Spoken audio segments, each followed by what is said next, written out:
I'm doing something that I think I'm really enjoying, which is like project management, large scale healthcare organization. Um, but I'm drinking every night. Life is not linear. It's a magnificent dance that invites us to be more than we can imagine. But that doesn't mean growing is easy. I'm George Calantis, and welcome to Tough Transitions. In this podcast, I'll share stories from my own life and the stories of others so you can fully accept yourself and rewrite the way you see the world, to stop holding yourself back from your best self and your extreme power. This is your path. Your life is unfolding exactly the way it was intended. Learn how to connect your heart, listen to your voice, and free yourself from limitations and expectations so you can claim your true, unlimited potential. What's up, guys? Welcome back to another episode of The Art of Tough Transitions. You just heard the words of Jake Blanchard, a father, a husband, a business consultant, high-performance coach, and podcast host. But none of that's really important. I'm really excited for today's conversation because what you're going to hear is a conversation between two good friends catching up on life and really talking about fatherhood and what it means to be a man in today's world and all of the things, because Jake is on a mission to really leave a lasting impact in the world. And when you hear his story, you will see why.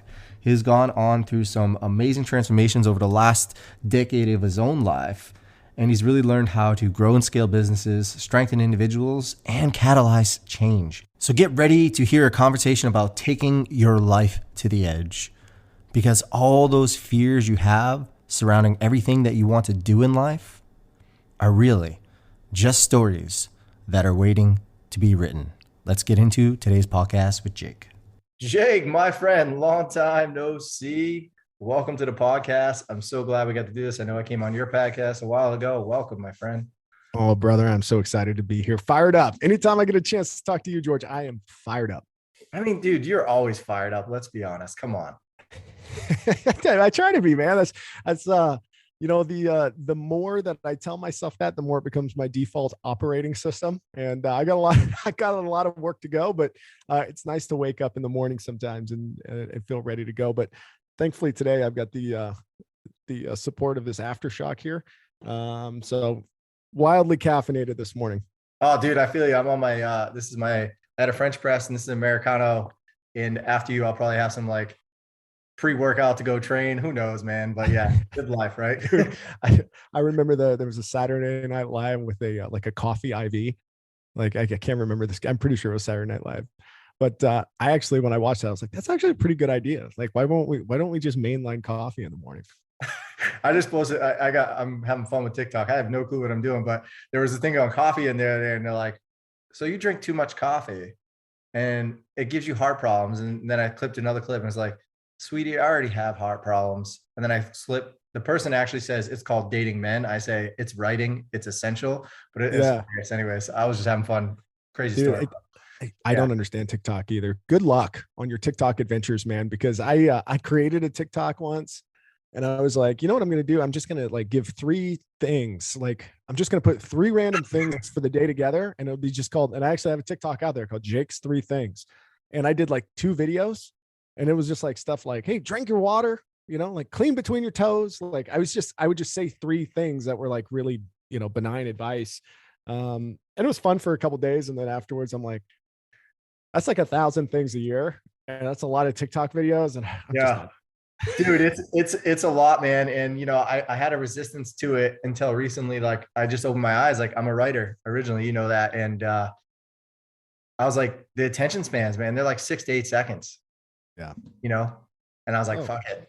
Let's play around and have fun. But I'll play around, have fun and see what happens. But yeah, my thing is still coming back to values and everything. Speaking of that, dude, you are a man of integrity. You're a man of word. You are a man of action. I've watched your journey over the last year and I know you've had a longer one, man. So I'd like to actually talk about, who you were before you got into all these adventures and got into this thing. For those listening, we met in a conference actually about a year ago now, through a mutual mentor, now friend, George Bryant. And we met in the gym and we started to vibe out on life and he's showing his guns there. We had a lot in common, about drive and integrity and action and just what it means to be a man in today's world. So I'm excited to talk about this, man. Let's chat about that. Yeah, bro. Let's do it. I'll just start wherever it makes sense. So, I, as a kid, pretty happy kid for the most part, man. I had a little bit of a speech impediment, so tiny bits of adversity there. Moved from Louisiana to Alaska, kind of a crazy culture change for me as a kid. So I got to learn how to operate and live a little bit differently. High school came around, and I got into a rock band. I wanted to play heavy metal music, man. That was kind of my thing. Really no drive and direction though, as far as like professional life. Some kids in high school, like my wife now, she was my girlfriend my junior year of high school, and she always knew she wanted to work as a radiology tech. And I just didn't have like whatever that was, that like passion or drive or purpose that she had. And I was really interested in trying to kind of figure that out, but my pace was a little bit slower. Came to college, was an English major. Actually went to study poetry, man. And I think, and I've got a poem prepared. I'm ready to drop on your podcast if I'm allotted some time here toward the end. Yeah, sure. Of course. But was really interested in poetry and writing and some of those things. But college taught me very quickly that I was a terrible English major. And there was not a lot of job prospects that I was truly interested in on my way out of that. So, long story short, switch over to business and get a degree in supply chain. This was kind of my first real push into like, yes, like I'm going to do this thing. I don't know what I'm going to do, but like, here's this large concept. I'm going to attach my boat to it. And like, we're going to run. And I didn't do any kind of actual work to understand what I wanted. Like a lot of people, I just kind of like, this is the major I picked. I don't know why I picked it. This is the degree that I have. Now I need jobs in this field. And I started just kind of going through the motions. And that's a habit. That's a habit that you'll get into when you're not checking in with yourself and going through the motions. Fast forward about 4 or 5 years later, I'm on a plane flying to Los Angeles every week. I've got a great job as a contractor. I'm doing something that I think I'm really enjoying, which is like project management, large scale healthcare organization. But I'm drinking every night. Mm-hmm. I'm like, literally, I'm going back to the hotel room. I'm turning on whatever basketball game or whatever sports game is on. I'm throwing in a huge dip of Coke Long, and I'm finishing a 6-pack or 12-pack or whatever I can muster. That's what I'm doing every night for a year and a half. Kind of a frustrating loop to be in. So I ballooned up to about 240 pounds. My physical fitness was fairly unhealthy. I was only home on the weekends. I was, flying back Thursday night. My son was born in that year. I saw him 70 days my first year. I didn't hardly feel like I knew him. So I was like living grossly out of alignment with like what it meant to be a father. I was starting to live out of alignment on what it meant to be a husband. I was starting to live out of alignment with taking personal responsibility for my own health and personal welfare and mental health and all those types of things. By about the beginning of 2015, I just started to crack, man, like really starting to crack. And I just gave a pretty long outlay there. So I can go and do the transformation type stuff, or I can pause if you have any questions there. I don't have any questions, but it's very interesting because you touched on a lot of things. I think many of us do as humans. We check off these boxes in life. We go through it, not realizing that all these external things really, in the end, make us miserable, right? Or not even in who we are. Not always, but the majority of the time, chasing life and existing on the surface leads to empty presence as a human, right? At this point, were you with your wife and things at that point, or was that like in transition? So going back a little bit, I was in a band in high school. We were doing pretty well. We were decent musicians. But we were probably better friends than we were musicians. And about my senior year in high school, I was pretty dead set on following my girlfriend to college. And that's actually exactly what I did. So the band broke up. They renamed themselves. They went and got some new members, and the guitar player and I left. The singer and the drummer continued on. And I followed my girlfriend to college, and we lived together since 18 years old, man. I'm still with her today, Megan. So it's we got married in 2009, and then yeah, like started having kids around like 2014. So it's been with her 18 years, man. Holy shit. Talk about a high school story of love. I'm Now, committed, man. I'm a very loyal person. yeah, a very loyal person, but I mean, wow. So you had during that time, you also said that, you gained some weight, you were out of Yeah. touch with who you are. Like, talk about that a little bit. Like, because how did that affect you? How did that affect your relationship? Like, what was going on in that time? Dude, I knew that there was something wrong. Like I had a couple people that I worked with in LA, specifically a guy named Jason, who actually I knew from Boise, that would come to the gym with me sometimes, or we try to run sometimes. But dude, my mindset was just so weak. Dude, he would be like, "Hey, let's go run a couple miles," and I'd be like, "A couple of miles." You know, when you say that to people and they do that shit, like they're just, Yeah. "That's so long." It's like actually, it's like 5,000 feet. Like that's not. It's actually when you think about what a mile is, it's really not that long of a distance. Certainly, if you're not used to running or walking it, but like for me, it was just so overwhelming. Like, and so you're grinding, man. You're getting on a plane, you're flying down to Southern California, you're picking up a car at 10 o'clock at night at LAX and driving to some hotel and checking in, and you're just in a foreign place and you're just going to work and work 12 hours a day. And then freaking, it's convenient to walk down to the local bars at night and have a dinner and a cocktail. It's paid for. Well, not the cocktail, but the dinner. And then go back to the hotel, and you just get into these cycles, these loops. And I was caught in one, and I had the blinders on. I just didn't see it. And man, the thing that I regret most about that time is I gaslit my wife so bad on anything that she was doing, what I would consider wrong. The way Yeah. that she talked to me was wrong. The way that she would call me out is wrong. Mm. Anytime that she had an opinion about something that was going on in my life, it was wrong.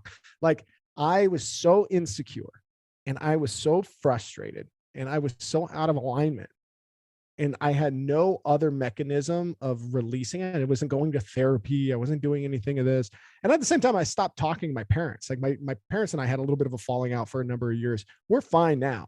But there was a 3-year period of time where we were just like, listen, we're done with each other for a little while. And I'm not going to go into why, but it's a long story.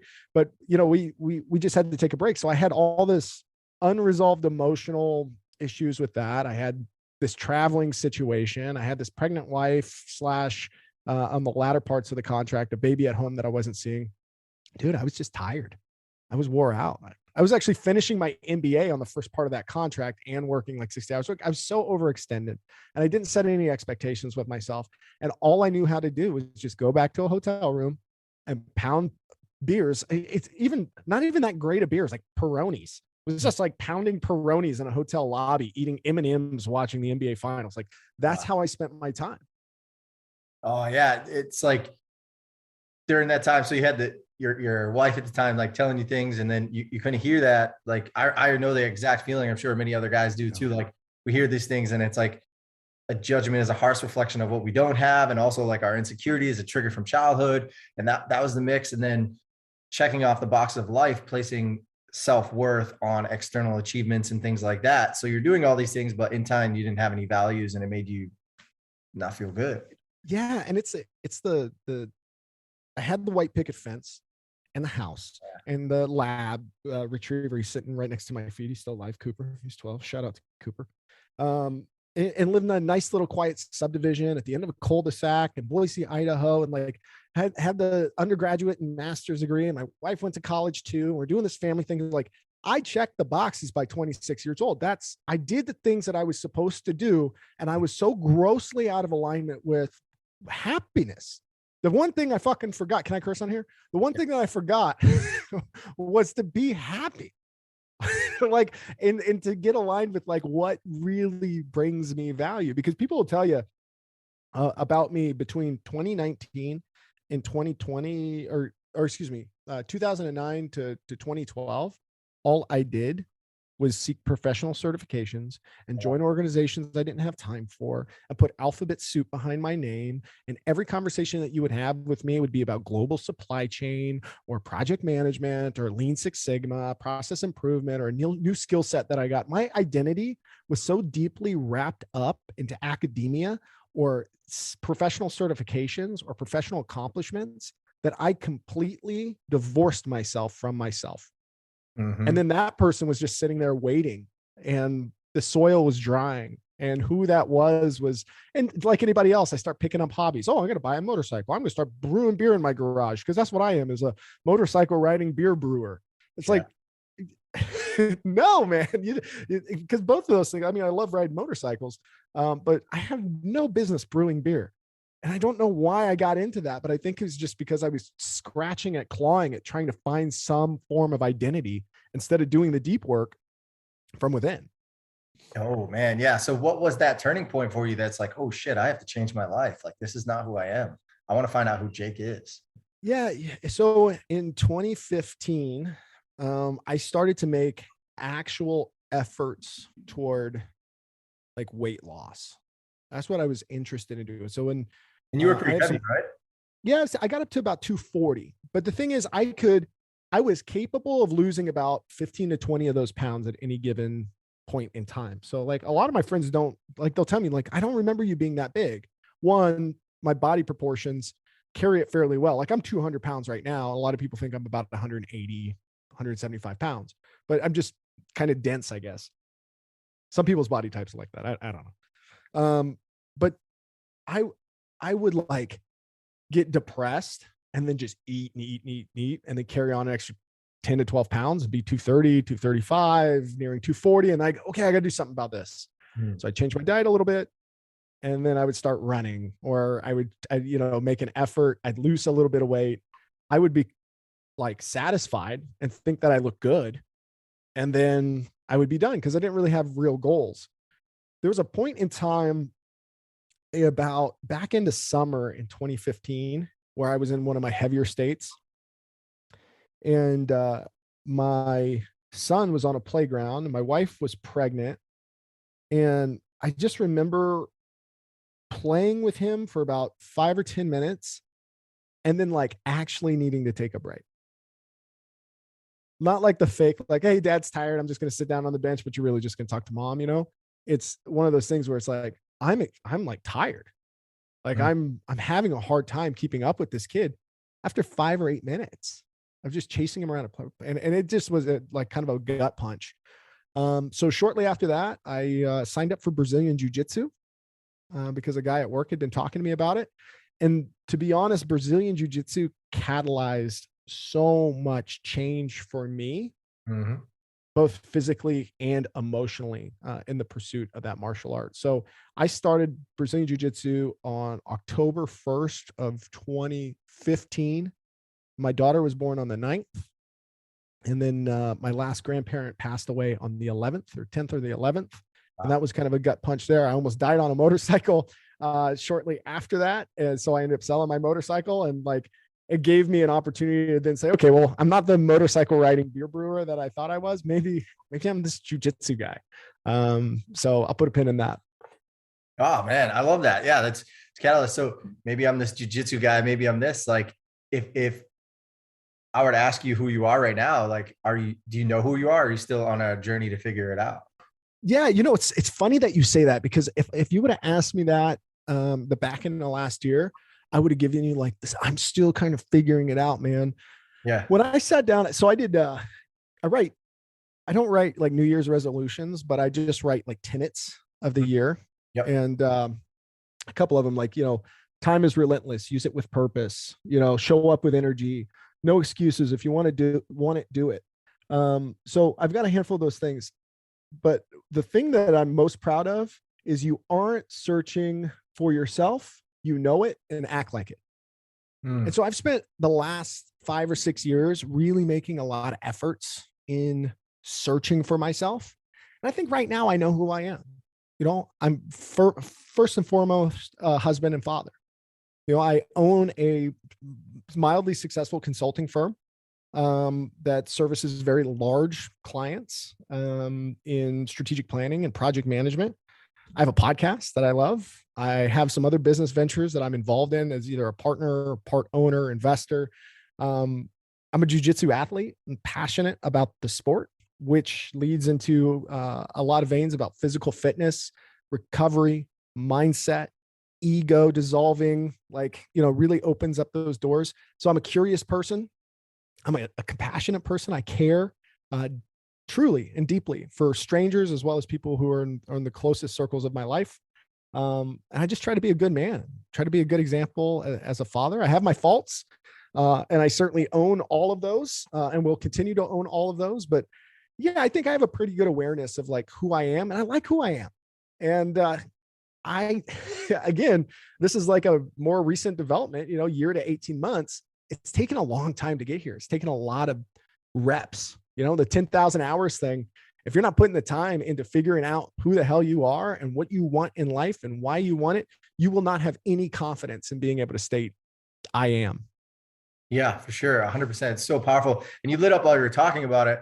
And I think I'd like to add, you can be confident with who you are, but it's always like a process of discovering more. Like you said, if you're not working on yourself every single day, meaning like if you have a business or you have a family, things like that, outside of that, like working on yourself, either whether it's jujitsu or training or reading a book or taking a course, whatever it is, as long as you spend some amount of time each day working on yourself outside of that, then you continue to grow and evolve. Because I think, well, I'm starting to realize and see that like our businesses, our lives, they're really a reflection of what we believe to be true about ourselves. So everything that comes into our lives is a reflection of those inner truths and those inner beliefs that we have. Right. And so when you can confidently say, I am this, this, and this, or I believe I'm this, like it shows up in your life. Right. Yeah, absolutely, man. And this goes back to kind of where we were on the story was, I started showing up to jujitsu and I got my ass whooped by like a 15-year-old kid, like first day in. Like he knows jujitsu. I don't know jujitsu. I outweigh him. I'm stronger than him. I'm faster than him. And he just made me look silly. And I was like, man, I really got to work on this ego thing. Cause I was mad. Like I got in a car and I was just like, oh, I should have punched him. I'm upset, that this kid worked me over. And then, the more that thankfully I was listening to like the Rogan podcast at the time, I started to get into some of these jujitsu podcasts. And a lot of what these guys talk about is ego, right? Like a relationship, having a healthy relationship with your ego, which I started to realize at that time, I had a really unhealthy relationship with my ego. And that was what was causing me to not put my hand up and say, I need help losing weight. What do I do to go and do that? Like, hey, I have some unresolved emotional trauma. I should probably go get some therapy and start exploring what that is to show up as a better husband and better father. Hey, this jujitsu thing is hard. It's probably worth the time and investment for me to at least give it some time before thinking about quitting. And so I kind of had little epiphanies like that. And then, man, I just caught momentum, and that's a beautiful thing to catch. Like, I wasn't overly disciplined, but I was disciplined enough to start seeing some changes. And then that pocket of time in my life opened up where work wasn't overwhelming. And like, I was finally settling in after a year of being home and having some confidence with my kids. My wife and I, our conversations started to get a little bit better. We weren't having like yelling and screaming fights all the time. It was just, we had been closer than we were at that time. And we wanted to get back to it. Right. And, having a kid that throws a wrench into things, man, it can. So like, we were just kind of working through that. And I caught some momentum and it started working and I started running and I started like looking up. I did keto at the beginning of 2016 and I lost like 25 pounds. And then I was like, okay, well, I don't want to sustain this type of diet, but like, let me find something that works for me. So I like drove out a bunch of the carbs and I started doing some cardio on a regular basis and started to actually learn about physical fitness. And I got all the way down to like 188 pounds. So big weight loss there. Proud of that. Started competing in Brazilian jiu-jitsu that year. And won a couple of like small tournaments in my age and bracket and belt level. And started getting some confidence there too. So I'm like, hey, I am this guy. Look at me. Like I picked up the pen and I authored this human that I wanted to be. And like, I'm starting to show up as this person. I think the reality is, I hit a valley in that in about 2018. Um, I had not done enough of the deep work to really justify the physical changes that I went through. And so inside, I was still, I still didn't know who I was, man. I still like, okay, I'm this guy. I lost some weight. I'm a jujitsu guy. Really cool. But like, am I happy? And like having some time to sit with that, like, am I really happy? I wasn't happy at my job. I was really frustrated with my job. I was still traveling a lot, still spending a lot of time away from my family. So I wasn't necessarily happy with that. My wife and I still had some underlying communication issues, most of which I own. But you know, some of which were on her end and things that she needed to work on and has worked on since. But I was still, I don't know, just dissatisfied, unhappy, no clear expectations. And so I stumbled across this thing in 2019 called the Modern Day Night Project. Guy named Bedros Keuilian puts it on. I think you know Bedros as well. And puts it on with a couple of Navy SEAL, like a Navy SEAL, a Marine, former Marine drill sergeant. Well, you're never a former Marine, sorry, but a Marine drill sergeant who doesn't work in the Marines anymore. How do you say that, George? You're always a Marine. You're always a Marine. Yeah. Just you could say a Marine, you know. Yeah.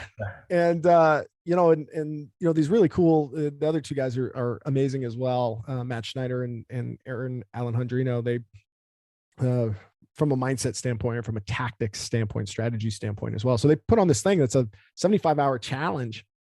And at that point, I needed some kind of rite of passage or crucible or some kind of like proving to myself that I can put it on the line and push through. And man, I got really attached to this idea of going and doing this thing. And I had seen it marketed lightly. And I was like, you know what? I need something like this. I have to go.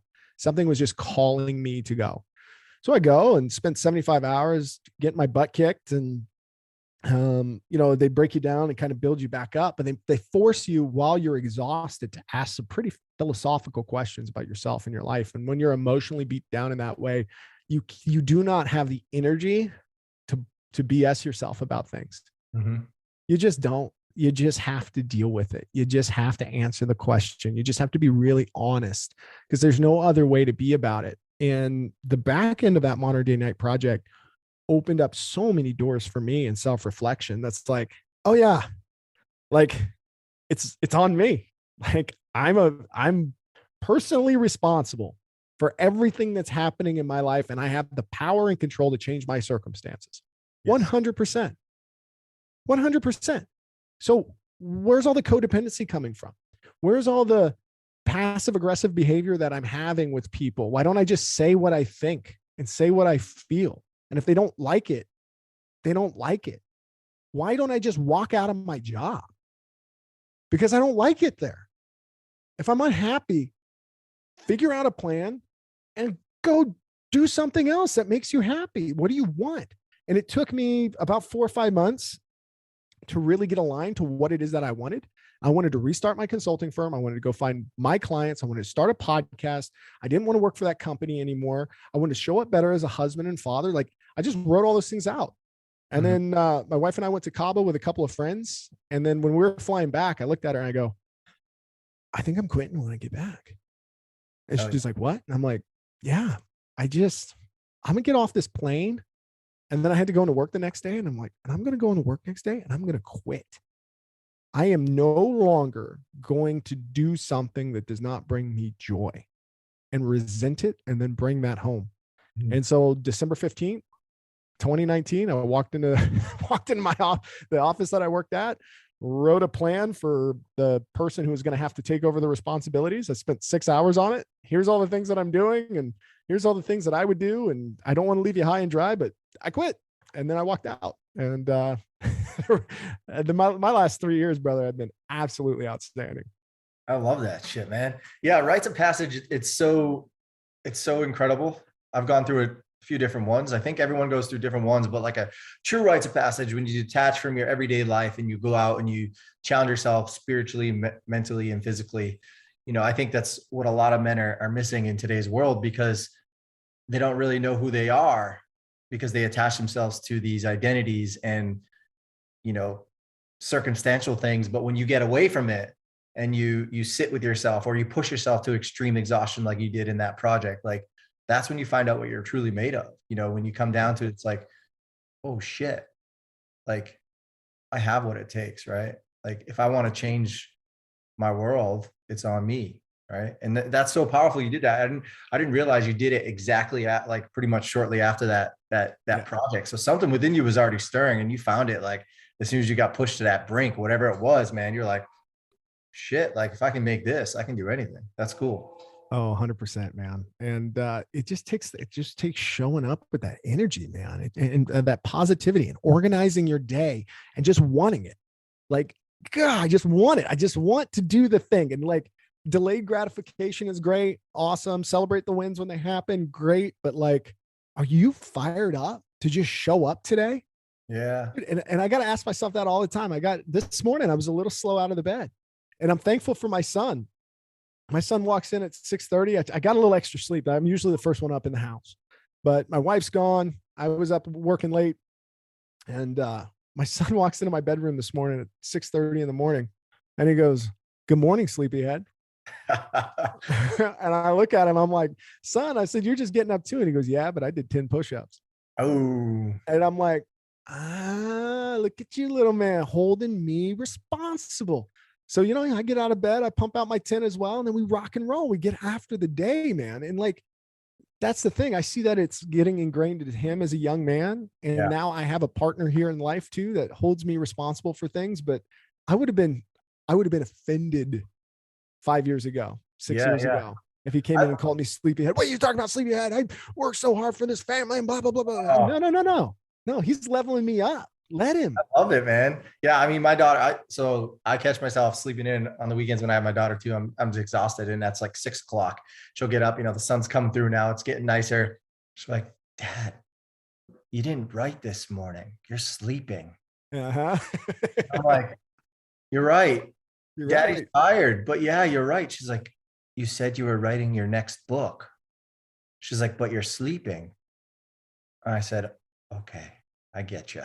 And cook a breakfast and do some gymnastics. It's a lot of fun. Kids are a mirror image of who we are, and they pick up so many things without us even knowing. Like there's that research. I don't know if you knew this, but I only found this out in the last year or so. But like 0 to 8, like our kids are like sponges, and they're subconsciously picking up every little thing we do from us, from our teachers, from everybody. It's like they're learning implicit and explicit messages about the world and how they're going to show up. So it's powerful. How old is your son? He's 8. Yeah. So he's already like, man. at the time, he's like, "I got this." Yeah, man. And I always say the kids are my biggest teachers. I actually had them on my podcast, episode 100, and interviewed them and had a really good time with them as well. It's like, man, they've got it figured out. They're way cooler than I was when I was 8 and 6. That's for sure. They definitely have a great life. I mean, I interviewed my daughter, like, I don't know, a while back too. And we just had fun. I just asked her a bunch of questions, and she was talking to she was trying to figure out how to talk to the microphone, and she was having a blast. But I can't wait to like one day, 20 years down the road, be able to listen to that and be like, holy crap, she was 3 and I was, in the middle of the stuff. All right. So now here you are, you got a solid foundation of who you are. You kind of know a little bit about your values and things like that. Could you share some of the values that keep you going, like 2 or 3 that really drive you as a man, as a leader, as a father? Yeah, man. It was funny. I talked about that modern day night project. One of the things I got out of that was a creed. Like that's one of the things that you get when you graduate that program. There's 9 sentences that you memorize while you're there, and it gives you a real opportunity to reflect on how you're showing up and in congruence with those values. And I'll share a couple of them. Right, the very first one is, I'm a man of my word, and I make a promise and I keep it. And that's like, that's a big one, right? Like if you hold yourself to that standard, number one, like if you don't take any other advice, but you just say, I'm going to be a man of my word, and I'm going to make a promise, and I'm going to keep it. Right. And there has been erosion of men who are keeping promises in this world for, because it's easy to take the easy way out. And we've had a certain erosion of morality that's happened. We've lessened the expectations of men and good men. We've elevated men without integrity into positions of power. And we are living with the consequences of that, and replace men with women as well, right? Men and women with integrity need to be in positions of power. And we are just not doing that because we don't know what that looks like anymore. Because from a societal standpoint, we stopped holding ourselves to those high expectations. So showing up first and foremost as a man of my word, like I love that. I said the other one a little bit ago, which is I'm responsible for everything in my life. And that gives me the power and control to change my circumstances. That ownership, that individual autonomy, that, self-authoring, as Jordan Peterson would say it, so incredible, so important. Because if you wake up and you're expecting other people to do all those things on your behalf, you're going to have a hell of a time, man. Yeah. There's other things that I think the last thing is the eighth line of the creed, which is, I have high standards of expectations, tremendous attention to detail, and am driven to dominate life.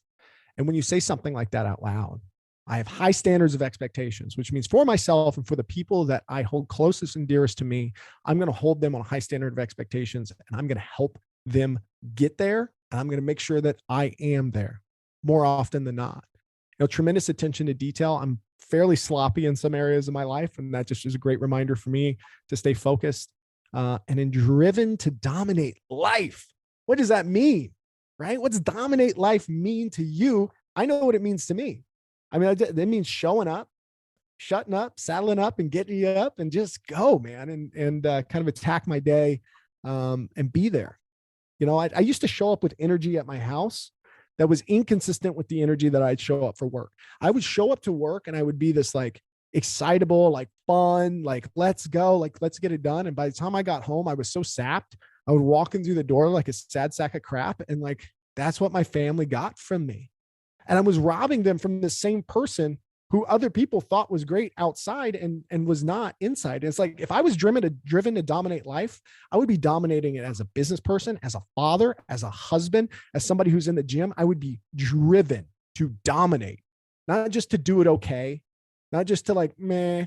I would be driven. Now, is it going to happen every day? Absolutely not. And that's why saying those things to yourself and reminding them that that's what you stand for. You just see, did I hit it today? I have bad days. Some days I don't hit it, man. Some days I miss it.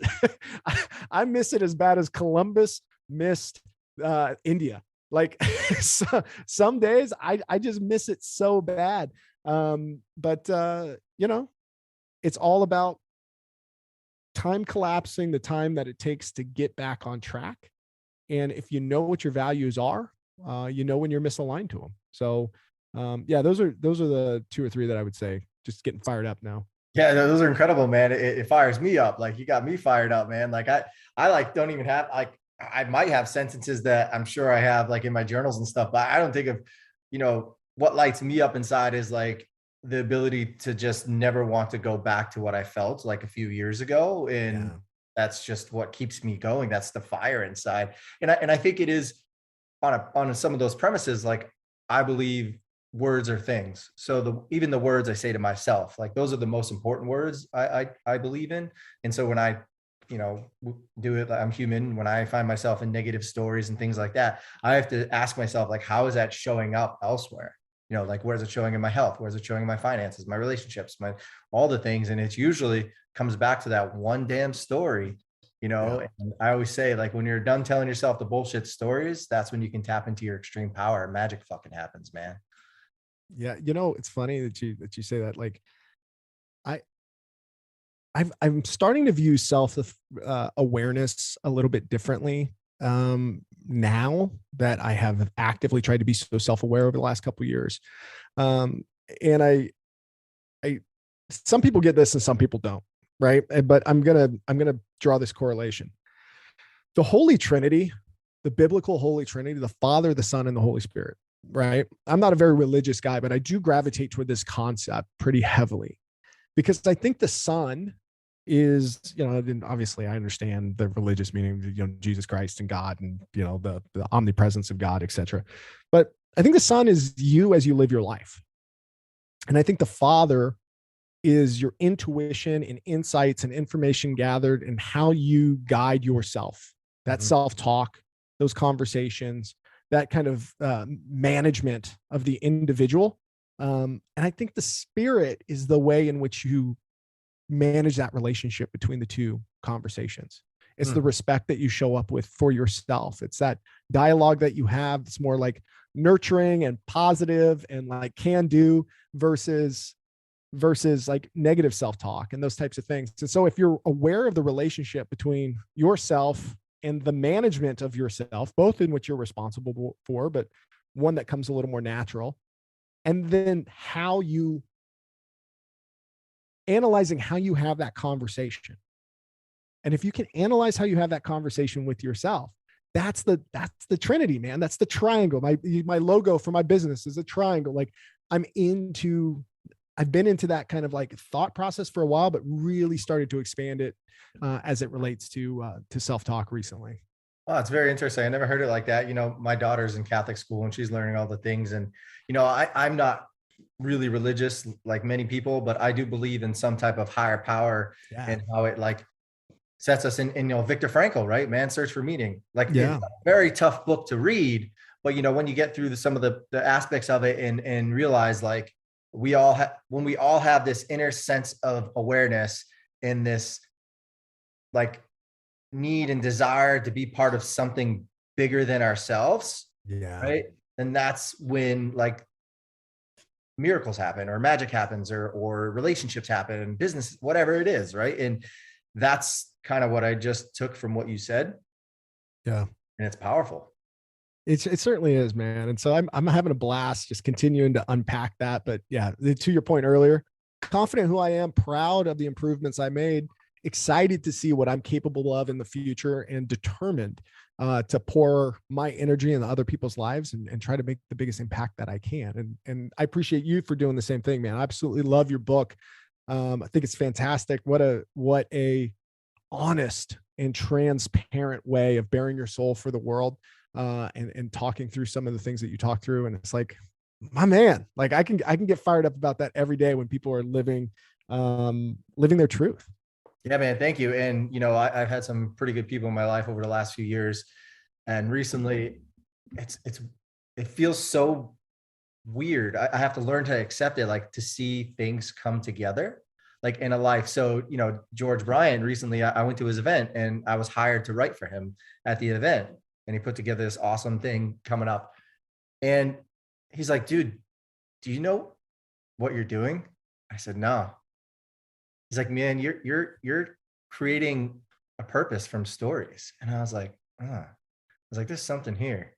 And then next thing I know, in the last 6 weeks, I've been hired to like copyright for people and put together stories and all these things. And I'm like, okay, something's happened. I'm not quite sure yet. I'll be honest. Like, I'm still trying to figure this out, but like things are turning in the direction that I would have never thought by just allowing myself to surrender to the process. And it's very fucking cool, I think. So life's amazing. I love it, man. Because the old George was like, you know, stuck in the personal training mindset, all that stuff. And all that's great. Like that saved me, saved many people, helped you. Like personal trainers are great, things like that. Just I finally have accepted my whole entire life story and put together all the pieces to make up who I am. And now I can use it to an advantage instead of like, yeah, I'm just a trainer at the gym, you know, no going through the motion, you know, whatever. So yeah, no more, man. All right, let's hear some of that poetry, dude. What do you got? Dude, I got a poem for you here, man. I wrote this in November. All right. I wrote it in November last year. I haven't shared it with anyone. It's called Shell Game. I see you, the crab, with a thin layer of protection, tucked away, huddled tight, forgotten, in a small, secret section. Nothing fits in there, not passion, not dreams. You've left those things to remain. Just leave. Here lies your lies, the stone will likely say, to be remembered for remembering and not making the day. I needed you often, but you stayed out of the way, positioned between the rocks in the hard places, an empty shell stuck in the clay. Look at that, dude. You got to say that one more time, man, because I Yeah. think we'll, record that and be like, I don't even know what that said. One more time, man. Let's go. All right, one more time. I see you, the crab, with a thin layer of protection, tucked away, huddled tight, forgotten in a small, secret section. Nothing fits in there. Not passion, not dreams. You've left those things to remain. Just leave. Here lies your lies. The stone will likely say, to be remembered for remembering and not making the day. I needed you often, but you stayed out of the way. Positioned between the rocks and the hard places, an empty shell stuck in the clay. Beautiful.